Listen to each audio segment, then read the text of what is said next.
सना बुच्चा साहबा, बात शुरू हुई थी जेल भरो तहरीक की तरफ। निहाल हाशमी साहब इनका फेवरेट टॉपिक है, मीडिया की तरफ ले आए। कितना इम्पैक्ट आएगा जी? खान साहब ने जो कॉल दी है, हुकूमत के लिए मजीद मुश्किलात बढ़ेंगी या क्या, किस तरह देखती हैं आप?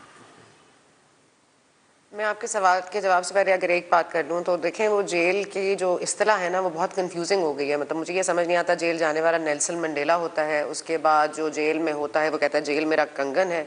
तो ये कंगन के लिए ज़मानत क्यों देते हैं? कंगन पहनने में इनको क्यों आर है? और अगर वो नेल्सन मंडेला हैं तो उनको अपनी ज़मानत की फिक्र इतनी क्यों थी? मतलब मुझे समझ नहीं आती कि आपको होलियर देन दाव भी बनना है, जेल भी जाना है, जेल भी भेजना है। जेल आपको पता है कि कोई अच्छी जगह तो नहीं है रहने के लिए। और अगर आप कारकुनों को कह रहे हैं कि नेल्सन मंडेला हो जाते हैं कुछ जेल जाने वाले, जिनके मुंह पे कपड़ा डालता है वो तो अपने आप को नेल्सन मंडेला कहते हैं।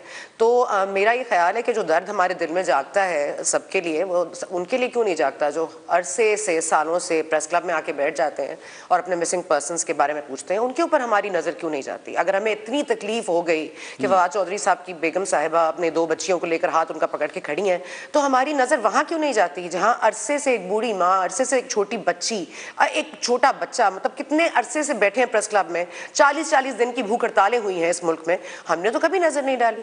तो हमारी जो नजर है वो इस तरफ क्यों जाती है? जहां तक जेल भरों के तरीके जी, इमरान खान साहब कहेंगे आवाम को खड़े हो जाओ, वो खड़े हो जाएंगे, कहेंगे सड़कों पे आ जाओ, वो सड़कों पे आ जाएंगे, वो कहेंगे जी दिन है, वो कहेंगे जी दिन है, कहेंगे जी रात है, आपको कहेंगे जी रात है, और वो कहेंगे जी जेल भरो तो वो जेल भर देंगे।